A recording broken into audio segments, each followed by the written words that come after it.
बिस्मिल्लाहिर्रहमानिर्रहीम। अस्सलामुअलैकुम इकबाल के शाहीनों एंड प्लेनेट अर्थ के बासियों। उम्मीद करता हूँ आप लोग खैर खैरियत से होंगे और ठीक ठाक होंगे। जैसे कि आप लोगों को पता है कि हम लोगों ने स्टार्ट किया है एक सीरीज़ ऑफ लेक्चर जिसमें हम मुख्तलिफ़ सब्जेक्ट्स को पढ़ने जा रहे हैं। तो आज हम 9th की केमिस्ट्री को, जिसका टॉपिक है फार्मूला और मॉलिक्यूलर फार्मूला, इसको डिस्कस करने जा रहे हैं। तो सबसे पहले हमारे पास फार्मूला और मॉलिक्यूलर फार्मूला क्या है, इसको डिफ़ाइन करते हैं। When a compound is represented by its short name then it's called formula और मॉलिक्यूलर फार्मूला। स्टूडेंट्स, जब भी हम किसी भी कंपाउंड्स को इसके शॉर्ट नेम से, उसके छोटे नेम से क्या करें, इसको ज़ाहिर करें, तब हम इसको क्या कहते हैं, फार्मूला कहते हैं या मॉलिक्यूलर फार्मूला कहते हैं। सही है। किस तरह? फॉर एग्ज़ाम्पल तुम्हारे पास कंपाउंड्स मुख्तलिफ़ किस्म के हैं। जैसे कि यहाँ पर मैं कुछ का नाम लिखने जा रहा हूँ। आपके पास है वाटर। वाटर आपके पास एक कंपाउंड है। आपके पास अमोनिया, अमोनिया भी एक कंपाउंड है। इसी तरह आपके पास है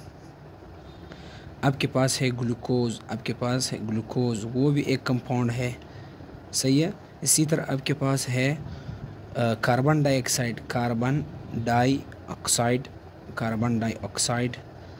ये तुम्हारे पास मैं क्या लिखने जा रहा हूँ, मुख्तलिफ़ किस्म के जो कंपाउंड्स, इसको लिखने जा रहा हूँ। जैसे कि तुम्हारे पास है सोडियम क्लोराइड। सही है, जिसको हम आम नमक कहते हैं। सही है, कॉमन साल्ट कहते हैं, आम नमक, सोडियम क्लोराइड। अब तुम्हारे पास ये सारे के सारे क्या मैं लिखने जा रहा हूँ, कंपाउंड्स के नाम लिखने जा रहा हूँ। और इसी सॉरी, आपके पास जो है दूसरा है, आपके पास है जो सक्रोज़ है, यानी आपके पास जो शुगर है। सही है, शुगर जिसको हम चीनी कहते हैं। ये सब के सारे तुम्हारे पास, तुम्हारे सामने क्या मैंने लिखे, कंपाउंड के नाम लिखे।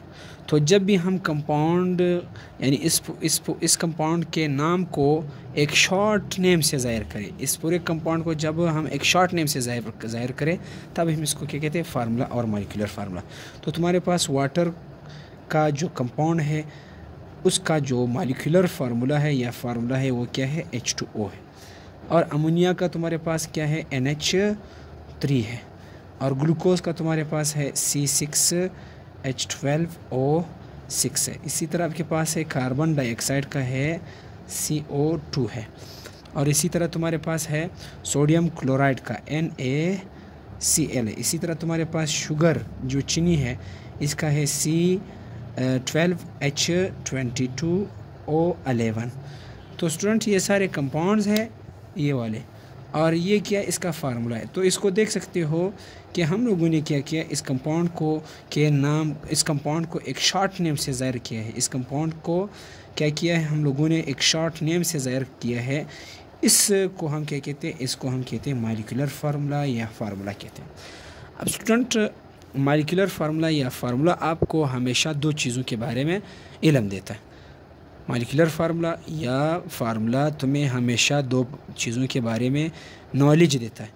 नंबर 1 है, ये आपको बताता है टाइप ऑफ एलिमेंट। सही है, टाइप ऑफ एलिमेंट, कि आपके पास उसी कंपाउंड के जो फार्मूला है, इसमें कौन सा एलिमेंट मौजूद है, यानी उस कंपाउंड की कंपोजिशन किन एलिमेंट से हुई है। समझ गए, किन किन एलिमेंट से हुई है। दूसरा तुम्हारे पास है कि वो नंबर ऑफ एटम्स के बारे में बताता है कि उस कंपाउंड में नंबर ऑफ एटम्स कितने होते हैं। जैसे कि तुम्हारे पास है, हम एग्जांपल लेते हैं वाटर का, यानी वाटर का जो मॉलिक्यूलर फार्मूला है वो H2O है।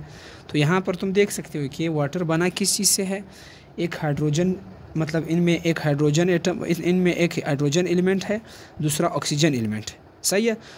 और तो एक तो हमें इसने बता दिया टाइप ऑफ एलिमेंट, कि एलिमेंट की किन टाइप मौजूद है। एक हाइड्रोजन है, दूसरा इसमें क्या एलिमेंट, कौन सा एलिमेंट मौजूद है, ऑक्सीजन। दूसरा क्या बताता है, नंबर ऑफ एटम्स। अब इस कंपाउंड में तुम्हें कितने नंबर ऑफ एटम्स नज़र आ रहा है, 3 है। कितने, 3, 2 हाइड्रोजन के H2, 2 हाइड्रोजन के O अकेला है, तो O यानी ऑक्सीजन का कितने एटम होगा, 1।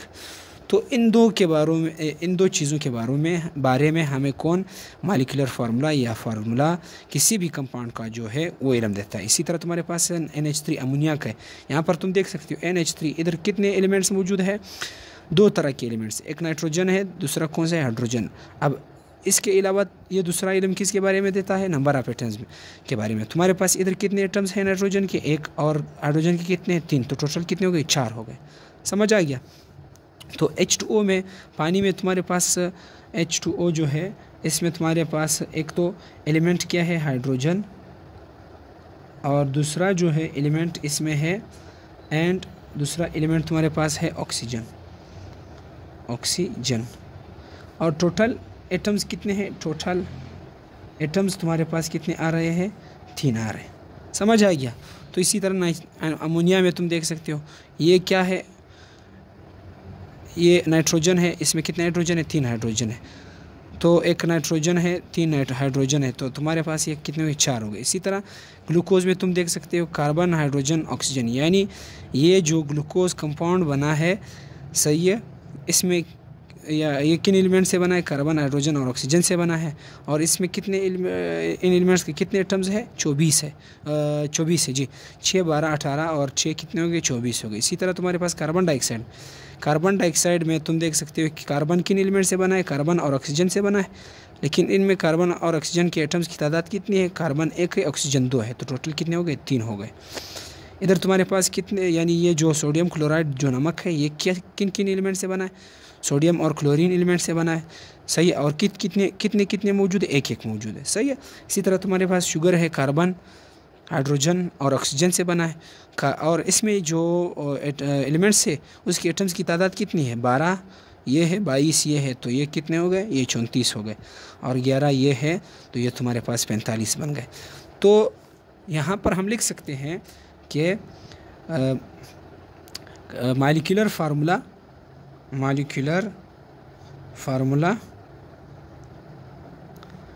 tells us about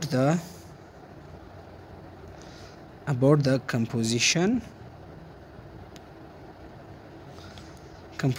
of compound and number of atoms present in that compound। समझ आ गया। तो ये 2 चीज़ों के बारे में इल्म देता है। एक ये बताता है कि तुम्हारे पास जो है कि ये कंपाउंड की कंपोजिशन यानी बनावट किस चीज़ से, यानी किन एलिमेंट से बना, and number of atoms present in that compound, और एटम्स के बारे में इल्म देता है जो कि उस कंपाउंड में पाए जाते हैं। सॉरी।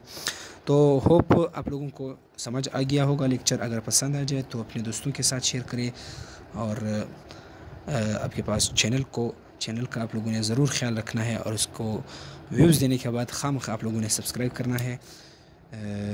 Thank you. अल्लाह हाफ़िज़।